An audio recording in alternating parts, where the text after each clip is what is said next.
নির্বাচনে প্রচারের আগে পরে মিলিয়ে সামাজিক যোগাযোগ মাধ্যম থেকে মাঠ পর্যায়ের সমাবেশ সবখানেই আলোচনার কেন্দ্রে ছিলেন বেশ কয়েকজন প্রার্থী। কারো বক্তব্য ভাইরাল হয়েছে, কারো কর্মকাণ্ড ঘিরে তৈরি হয়েছে বিতর্ক।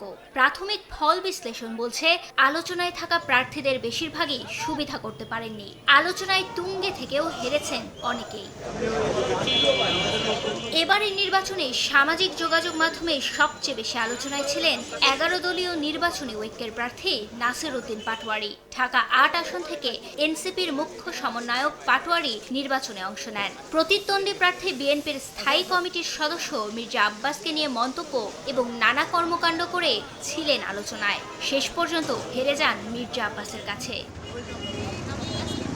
এবারের নির্বাচনে ঢাকা 9 আসনে স্বতন্ত্র নির্বাচন করে হেরেছেন পেশায় চিকিৎসক তাসনিম জারা। তিনি জুলাই গণ অভ্যুত্থানের পর যোগ দেন এনসিপিতে। ঢাকা 9 আসন থেকে দলটির মনোনয়নও পান। তবে এনসিপির জামায়াত জোটে যাওয়ার সিদ্ধান্তের পর দল থেকে বেরিয়ে এসে স্বতন্ত্র নির্বাচন করেন।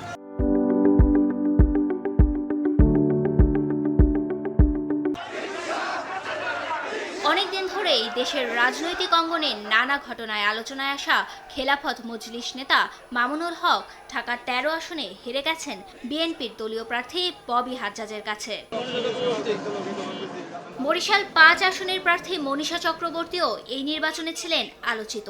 বাংলাদেশ সমাজতান্ত্রিক দল বাসদ ও গণতান্ত্রিক যুক্তফ্রন্টের প্রার্থী হিসেবে প্রতিদ্বন্দ্বিতা করেন তিনি। তবে ব্যালটে সুবিধা করতে পারেননি তিনিও। খুলনা 5 আসনে হেরে গেছেন জামাতে ইসলামীর সেক্রেটারি জেনারেল মিয়া গোলাম পরোয়ারের চেয়ে 2702 ভোট বেশি পেয়ে জয়লাভ করেছেন বিএনপি দলীয় প্রার্থী মোহাম্মদ আলী আসগার লবি। জামাতে ইসলামীর প্রার্থী কিন্তু সনাতন ধর্মের অনুসারী। এই পরিচয়ে এবারের নির্বাচন আলোচিত করেছে খুলনা 1 আসনের কৃষ্ণ নন্দীকে।